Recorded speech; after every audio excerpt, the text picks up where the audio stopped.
فرعون کو اس نے وہ خواب دیکھ لیا تھا کہ ایک ستارہ اٹھے گا اور پھر وہ گرے گا تو میری ساری سلطنت کو تباہ کر دے گا۔ نجومیوں سے اس نے پوچھ لیا، اس نے کہا کہ ایک بچہ پیدا ہوگا جو تیری سلطنت کو تباہ کرے گا۔ چاہیے تو یہ تھا کہ وہ توبہ کرتا، لیکن اس نے کیا کیا کہ اس نے بچوں کو قتل کرانا شروع کیا۔ یذبحون ابناءکم، ذبح کرا دیتا تھا تمہارے بیٹوں اور بچیوں کو وہ زندہ رکھتا تھا۔ تو حضرت موسیٰ جب پیدا ہوئے تو ان کی والدہ نے پتہ کیا کیا، ان کو ایک صندوق میں بند کر کے دریا میں بہا دیا۔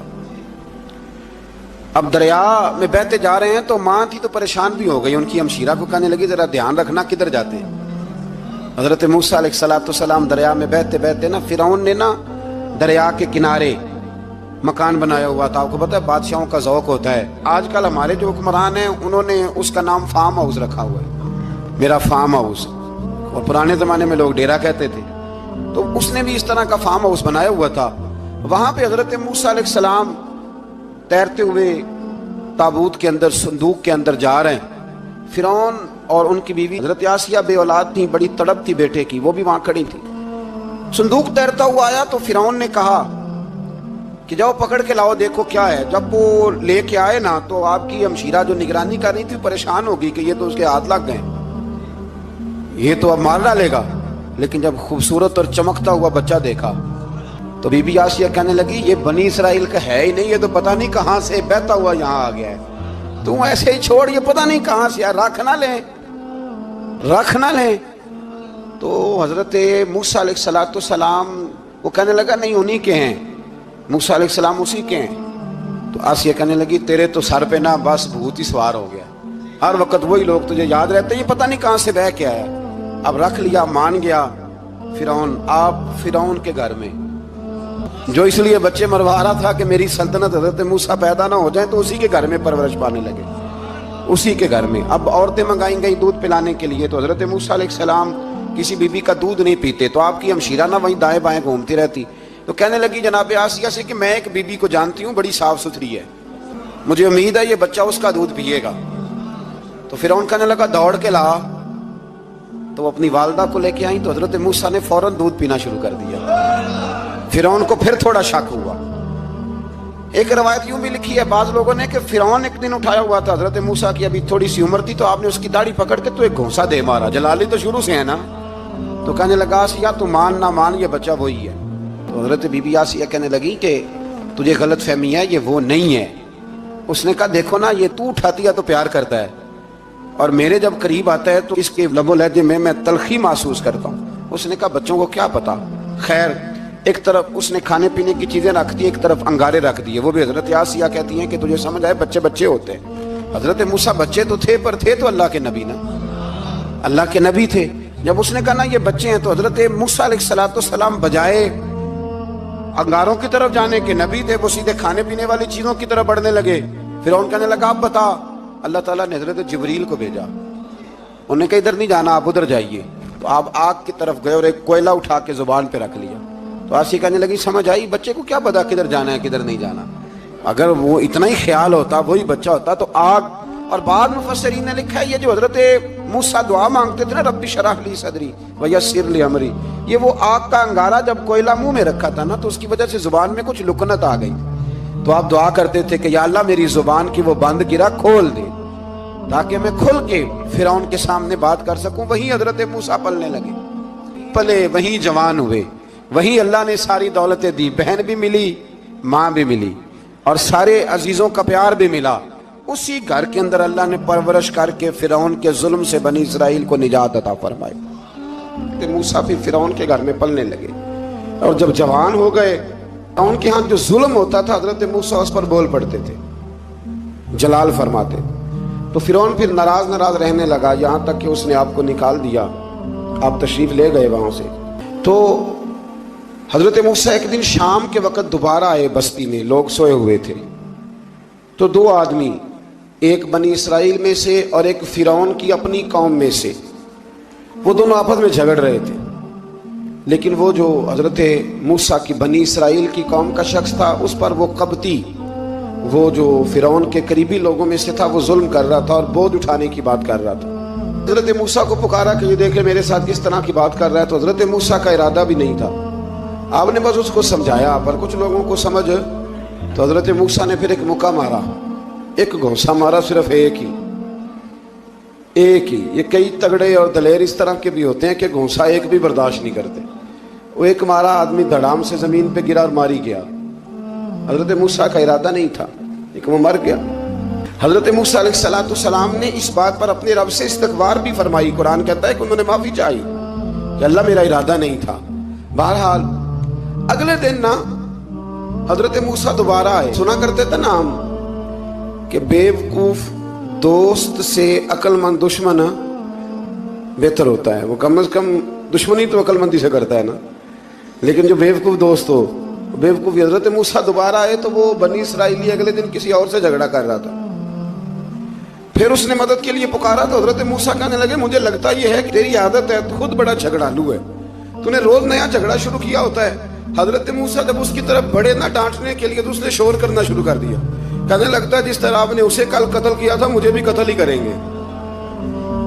یہ انسانوں کا مزاج ہے کہ آپ جب تک کسی کے طبیعت کے مطابق چلیں گے وہ راضی رہتا ہے، اور ذرا آپ اس کی طبیعت سے ہٹتے ہیں تو وہ شور کرتا ہے۔ اس نے کہا جی آپ مجھے بھی لگتا ہے ماریں گے۔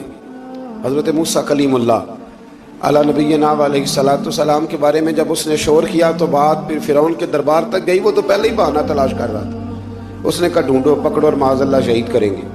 کسی نے آ کے خبر دی کہ آپ جہاں سے ہجرت کر جائیں، اس لیے کہ آپ کے لیے یہاں حالات درست، اور بھائی یہ چھوڑ دیا کریں بات کہ فلاں آدمی کے حق میں فلاں جگہ حالات کیسے خراب ہوئے، تو نبی کریم علیہ السلام مکہ چھوڑ کے کیوں آئے؟ حضرت موسیٰ علیہ السلام نے ہجرت کیوں فرمائی؟ یہ ایک ایسی عجیب بحث ہے جس کو لوگ بلا وجہ چھوڑ دیتے، بلا وجہ چھیڑ دیتے۔ اور بالخصوص ایک خاتون نے ایک دفعہ مجھے پیغام دیا تو میں بڑی اس کی بات سن کے مجھے عجیب لگا، وہ کہنے لگی کہ دوسری جگہ میری شادی ہوئی ہے، مجھے طلاق ہو گئی تھی، مجھے ایک تانا روز سننے کو ملتا ہے، تو اتنی اچھی ہوتی تو وہاں نہ رہ لیتی۔ تو بھئی یہ کوئی تانے والی بات ہے؟ کوئی ضروری ہے کہ بیوی غلط ہوتی ہے تو طلاق ہوتی؟ اللہ کے محبوب علیہ السلام کی 2 صاحبزادیوں کو ابو لہب کے 2 بیٹوں نے طلاق بھیج دی تھی، کس کی غلطی تھی؟ تو آپ کیا کہہ سکتے ہیں یہاں کیوں طلاق؟ تو اتنی جلدی بات تھوڑی کر دیں گے آپ، تھوڑی احتیاط فرمائیں بولنے میں۔ تو حضرت موسیٰ علیہ السلام وہاں سے نکلے اور آپ مدین کی طرف چلے گئے۔ مدین وہ علاقہ تھا جہاں فرعون کی حکومت کوئی نہیں تھی۔ حضرت موسیٰ جیسے ہی وہاں پہنچے تو ان کے اندر ایک جذبہ تھا، ظلم ہوتا نہیں دیکھ سکتے تھے۔ جب وہاں پہنچے تو انہوں نے دیکھا لوگ اپنے اپنے جانوروں کو گھاٹ پہ پانی پلا رہے ہیں، اور 2 خواتین ہیں وہ بالکل پیچھے کھڑی ہیں۔ تو حضرت موسیٰ کلیم آگے بڑھ کے کہنے لگے تم کیوں نہیں پانی پلاتی؟ تو وہ کہنے لگی ہمارا بھائی کوئی نہیں، باپ ہمارا بوڑھا ہے۔ اللہ اکبر۔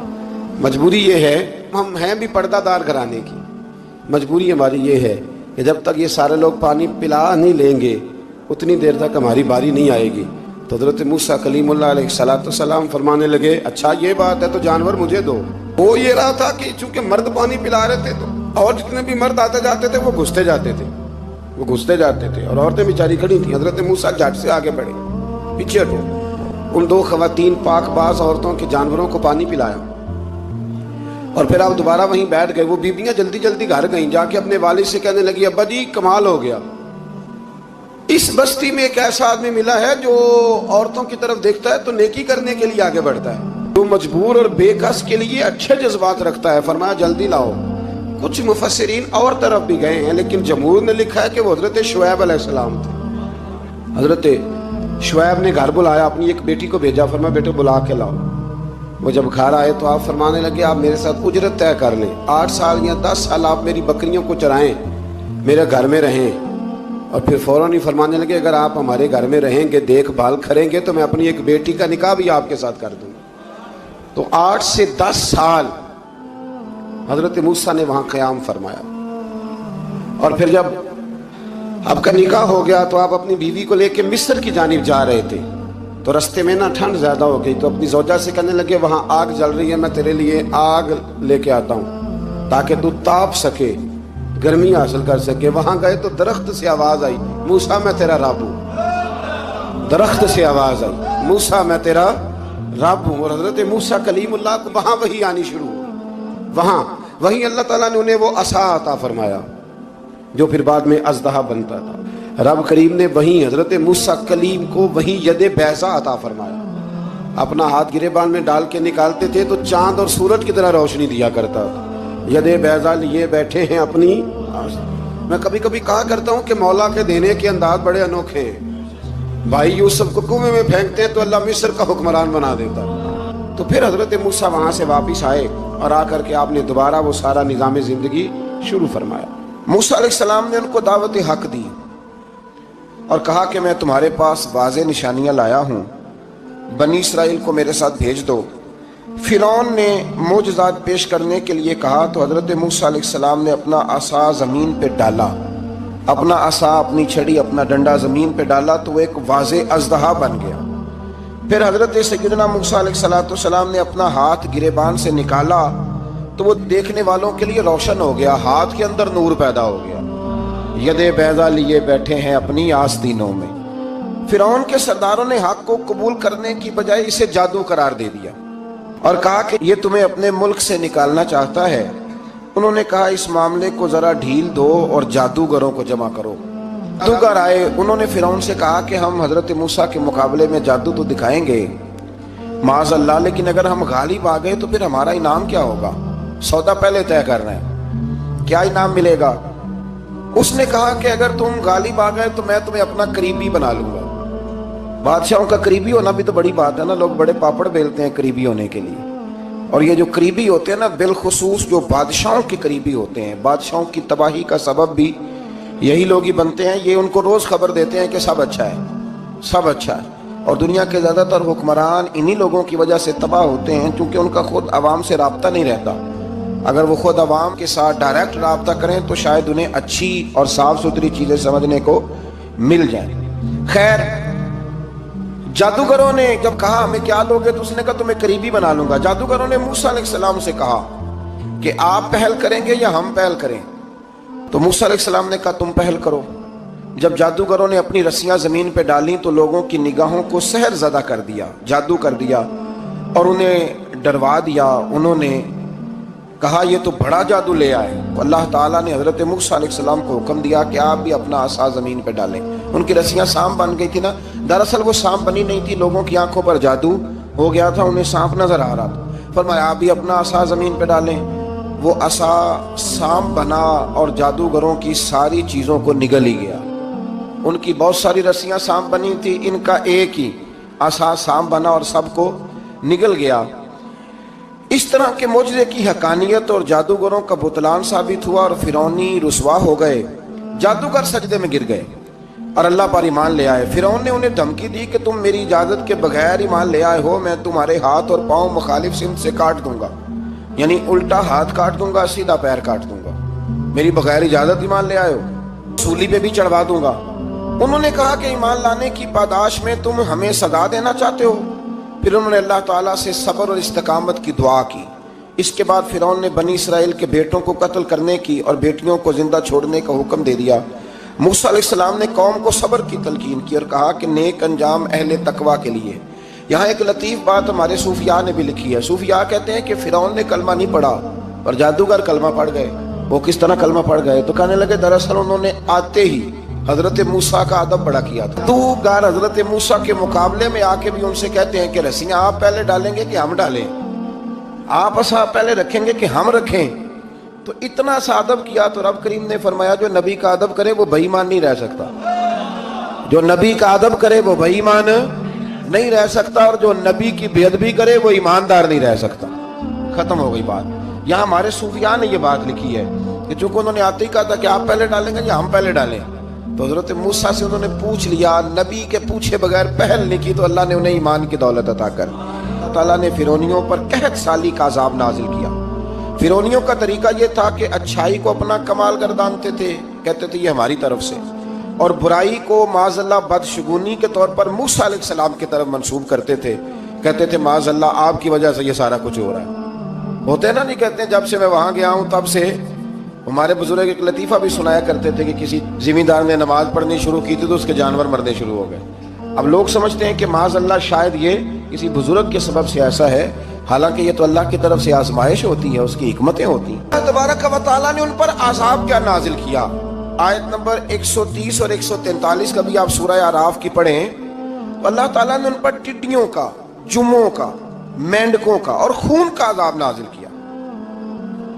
یہ کس قسم کا عذاب ہے؟ جمعے پڑ گئے، ٹڈیاں آ گئیں، یہ اللہ نے عذاب نازل کیا۔ جب وہ عذاب میں مبتلا ہوئے تو موسیٰ علیہ السلام سے کہا کہ آپ اللہ سے دعا کریں کہ ہم سے یہ عذاب ٹل جائے، اگر ایسا ہوا تو ہم ایمان لے آئیں گے، بنی اسرائیل کو بھی آزاد کر دیں گے۔